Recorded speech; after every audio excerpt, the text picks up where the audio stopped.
Okay, this video by IamKoine.org, and this little sign here, my son designed that, so I'm very grateful for that. He's very much computer literate, you might say, and he's way ahead of me. And he's developed this for nice yard signs. We'll be using these for our Koine campuses. And anyway, this video is about the difference between a construct and an interpretation. Of course, the science of hermeneutics. Hermeneutics is the science of interpretation. Science is the key word, and it is a process of humility, as I was taught by my hermeneutics teacher. And Dr. John Penn makes it very clear that there's much about ourselves that has to first be removed and denied, so that we don't import so much into the text that there's virtually no text remaining when it's over with. That's called a eisegesis rather than exegesis, and we were taught to exposit, that is, posit outwardly from the text. So what's the difference? Well, we'll just in just a simple flow chart with a very few abbreviated steps, we'll cover that.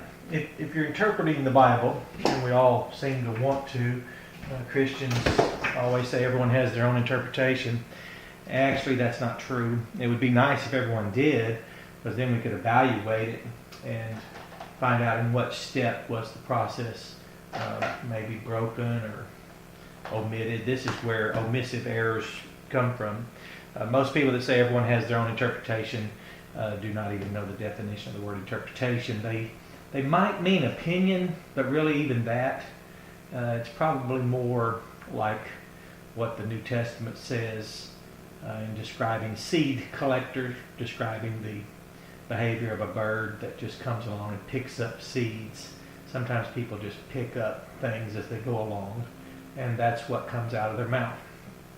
Let's say you were about to design an interpretation and produce one, and you have an English text, of course, that we're speaking of, where we're starting as English speakers, of course, and you are starting with an English text. You'd say yes, and let's say KJV, and then it could be no, and of course I'm not going to expand this in every possibility. That those are in the works. We have flow charts that we're developing, designing to diagrammatically express the process of interpretation. So if it's KJV, yes, then is it your pure Cambridge edition? It's interesting because even here we pause, because most people who advocate King James onlyism do not distinguish between the Cambridge edition or the Oxford edition. And yes, there are two King James versions, and that's not distressful unless you just happen to like touting King James onlyism, but then never demonstrate a use of the King James nor a value for it. So PCE is just pure Cambridge edition.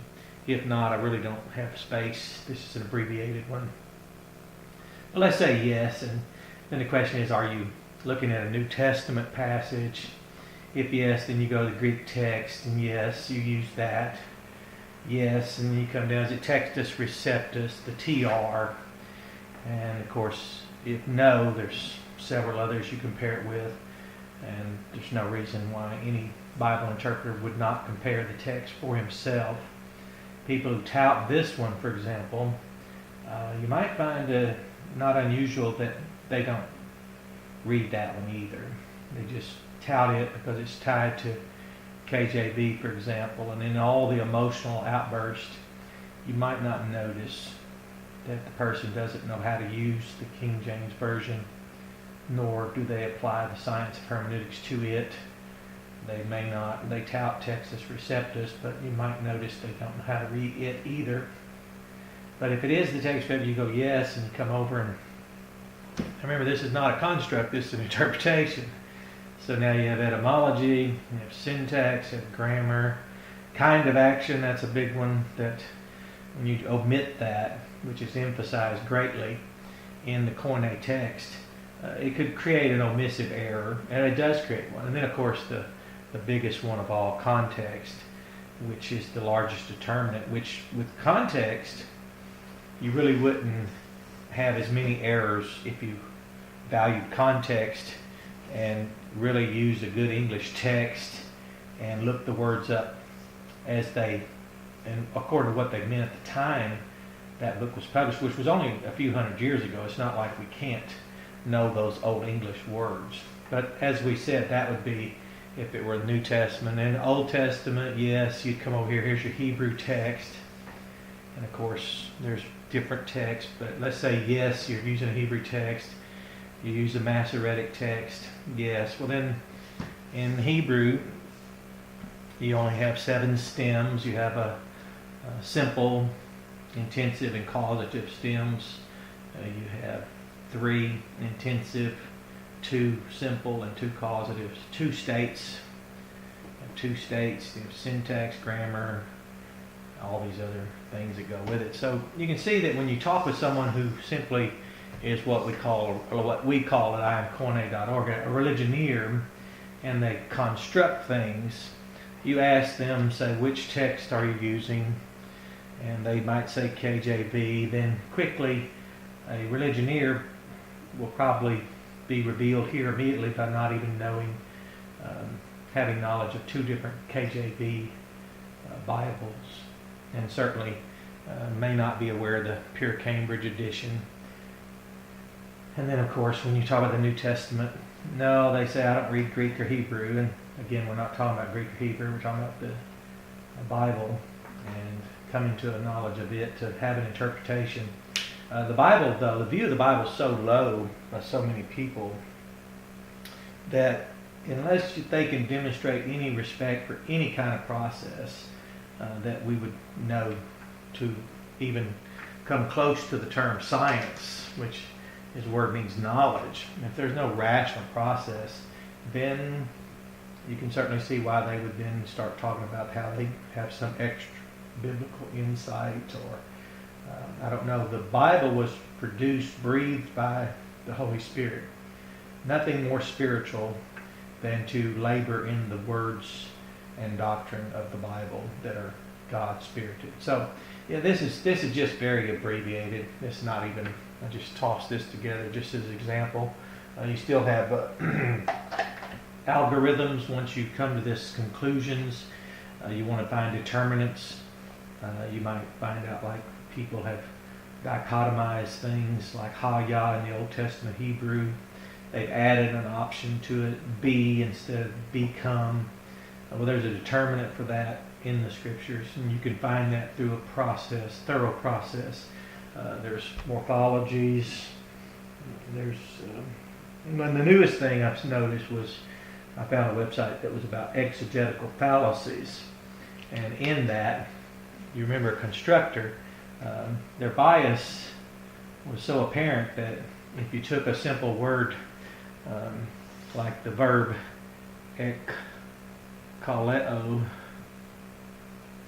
call out, and then you take the noun ekklesia and say a called out body, they then say, well, that's an exegetical fallacy. Well, of course, it would be if you are biased and you have bought into a universal invisible church concept, or universal invisible or visible church concept, either one, which you'll find in the science of hermeneutics. There are no adjectives available to create that, construct that idea, and then certainly no words in any text to support that idea, which no text is designed to support such things.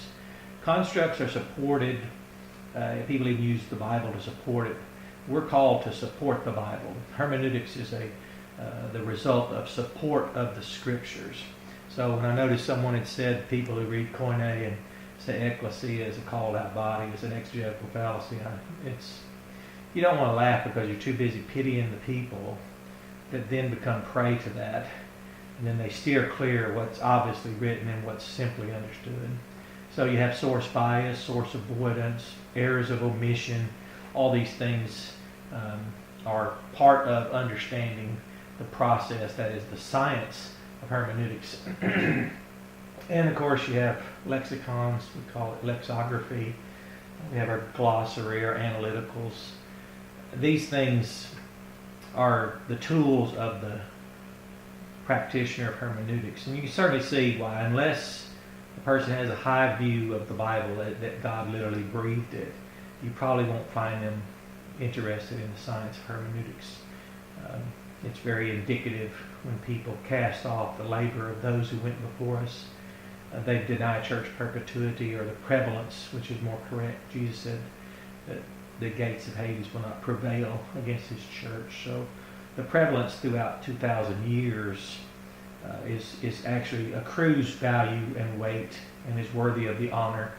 And the people who have died because of their devotion to write the Hebrew text as those that we directly identify with and descend from, and those who wrote the Greek text that we identify with directly and unashamedly, and for 2,000 years, prevalent history of these strategically localized assemblies. This science of hermeneutics also goes with that. We don't talk about the prevalence of the church without also speaking of the prevalence of the truth. And the idea that somehow we can just claim that we've always been here. Well, our evidence is our hermeneutics and our in being entrusted the Bible. And that's why it's a science of humility. It's a great humbling experience in reality to know that you've been entrusted the responsibility to care for the text and to hand that knowledge on from generation to generation. So that's the difference between a construct and an interpretation. A religioneer who constructs things will not know half of what was even discussed here, nor will even care. So with that in mind, it depends on what your view of the Bible is. So that's enough. This is enough for anyone to study and appreciate the difference.